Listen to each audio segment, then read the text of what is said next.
So I see a lot of people online nowadays talking pretty negatively about drilling.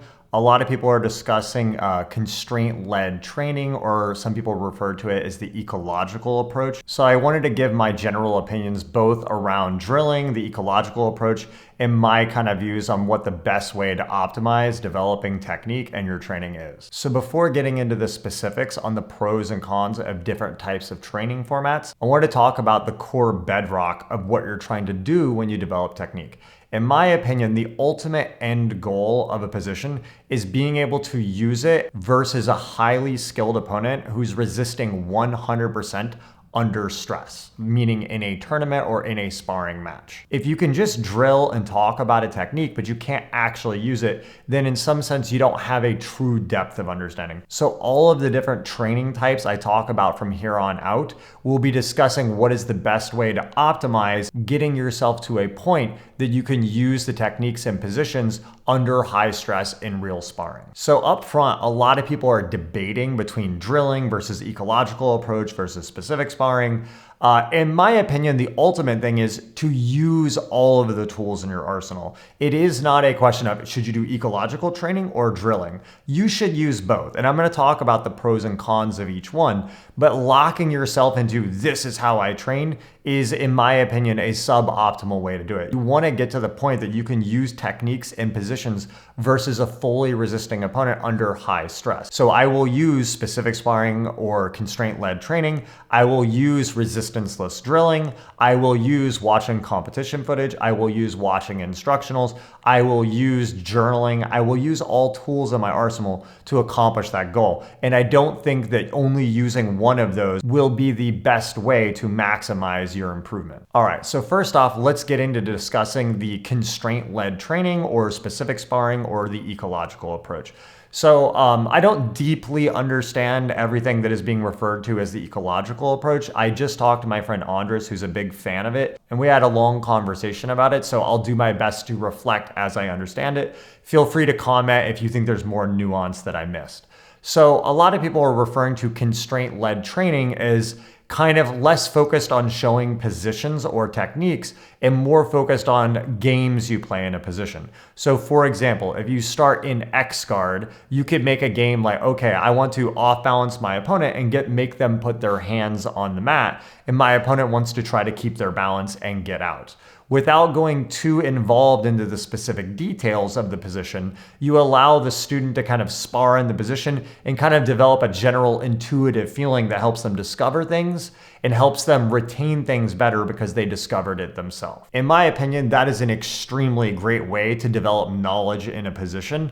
I think, to me personally, what I've always referred to as specific sparring is actually that, right? So I think there's somewhat of a semantics thing going on with what you refer to as specific sparring. For some people, specific sparring is as simple as start and mount and try to get out. But for me, specific sparring is starting in an extremely specific scenario and then adjusting the rules and the parameters of what I'm doing to try to target spots that I feel I'm weak. So for example, if I'm in mount and I'm trying to hold my opponent down and I'm trying to go for a submission and I notice they keep getting on their shoulder, I might rewind the position and go, wait a second, can you start here with this hand position and spar from here? And I want you to try as hard as you can to get onto your shoulders, right? And I'll kind of like real time in the specific sparring, stop, pause with my partner and adjust the positions and constantly reevaluate what we're doing. And I can set all sorts of different parameters in the specific sparring because of course we can say mount, but then there's mount with your opponent already on their side. There's mount with you having a crossface, mount with you having two double underhooks on their arms.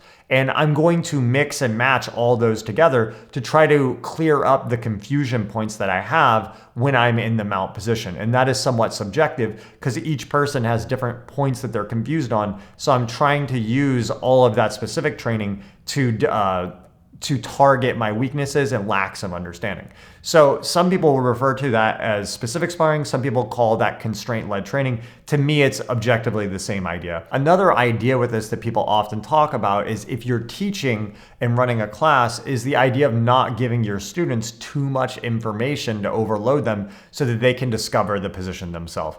I use this all the time, but I don't think it's a black and white thing. I think there's gray area. If I have someone start in spider guard, for example, I do think there's a utility in having them start there and letting them spar with no advice and discovering the position for themselves.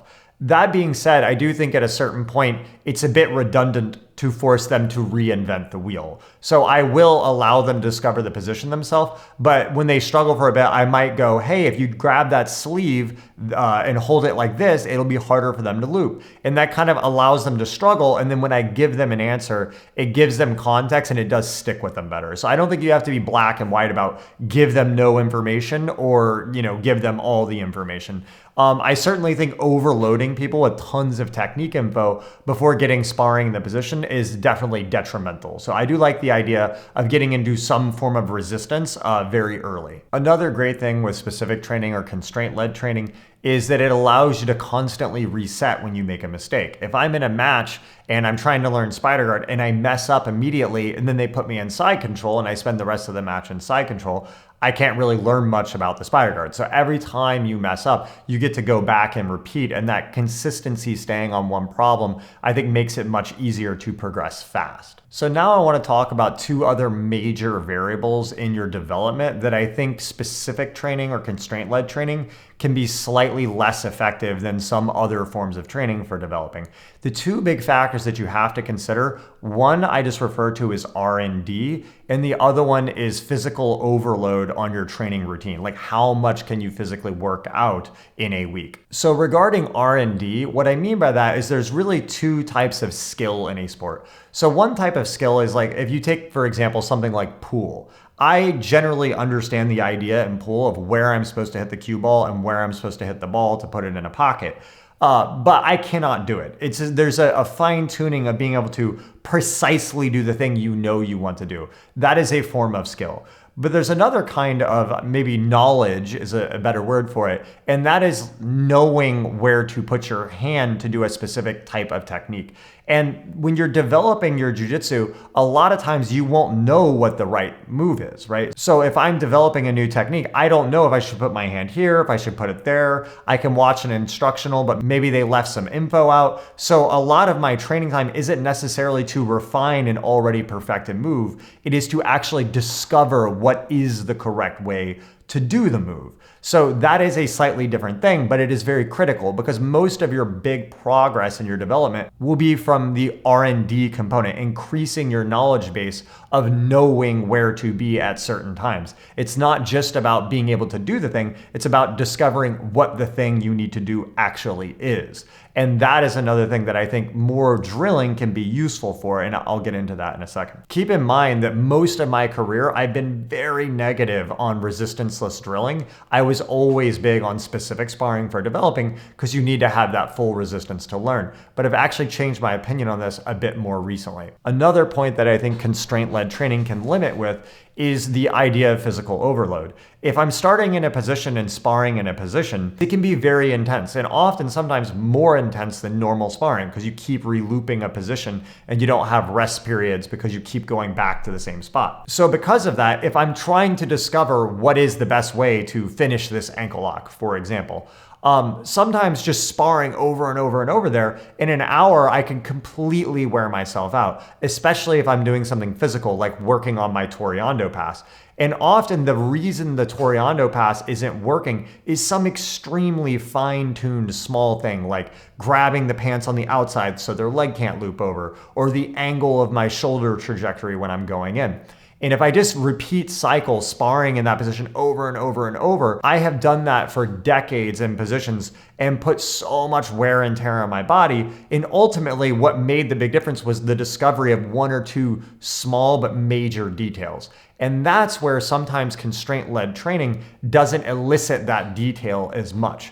Sometimes to develop on a Toreando, actually going very, very slow with my partner, telling them to basically do no resistance. And I start in the position and I can tell them freeze. Okay, I'm gonna Toriando here, super slow motion. And I can kind of feel like, okay, can you resist now here? Can you do this? And it's extremely slow and easy on my body. And what that does is on days that I'm overloaded in my training, I can actually get like 2 hours of effective technical development at a low pace that allows my body to recover so I can still strength train later in the day or do hard rounds later in the day or push the following day. Sometimes only doing the sparring format can actually diminish your body, and then you don't get enough training volume to make the technical discoveries. So that's where I find that having that lower resistance drilling, again, it depends on how you define low resistance drilling.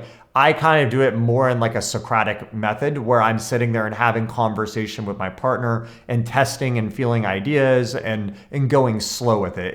It's not the same thing as brain off, taking a technique from an instructional and drilling it 1,000 times without any thought. I do think that's basically useless. The only benefit I could maybe say with something like that is if you're closer to a tournament and you want to peak your cardio, it could be beneficial to high rep drill a technique you do a bunch to get your heart rate really high in a safer way than normal sparring. Because sometimes normal sparring really close to a tournament, randomness can happen. You can get an injury or something. But if I try to drill my Toriando as many times as I possibly can in 3 minutes, that can burn my cardio out in a safe way and sharpen a move that I already know. But again, that's different than developing the technique. That's more pushing for endurance and explosivity in the position. And I think this also ties into another major component of my training, which is using video study and using journaling and notes and reflection, right? So again, I feel most of your major improvement in your game will come when you have those aha moments, right? And that doesn't necessarily result from tons of hours of training. Sometimes you can get that aha moment in the first 30 minutes of training instead of 5 years. And if I can get it in the first 30 minutes, I will always take that. So a lot of the major developments in my game have been from watching competition footage and reflecting and thinking and journaling on positions. Things like the idea of foot denial when I pass the guard, understanding that the main priority is to deflect the feet to finish. Or the idea of chest to back when doing a bolo, or the idea of chest to chest pressure to keep the shoulder blades pinned. These are things that didn't necessarily occur to me in sparring. It was taking time to reflect after the fact and think things like, what must be true for me to have the back? Well, do I have the back without hooks? I absolutely can. But can I have the back with no connection to their back with my torso? No, technically I can't. So things like that, they can actually distill out these core principles that help guide the rest of your training. And that's where things like slower training, lower resistance training can be very beneficial for helping distill those things out. Because it's almost like you can have a real-time Socratic conversation with yourself while having a partner there to kind of test and feel out your hypotheses, right? So that being said, I'm not saying that the constraint-led training is bad. I think most people probably need a lot more of it, right? But what I'm saying is also don't take this mindset that drilling is stupid, it's all this. Most things, it's a gray area. It's not all drilling. It's not all specific sparring / ecological training. It's not all regular sparring. It's a mix of things. Another major training I use, I'm not going to go too involved in it on this video, I'll probably do a future one on it, is the idea of this sweep and pass drill I do with Espen all the time. And it's basically where I go with a partner and I sweep them once and pass them once, and then it's their turn. They sweep me once and pass me once.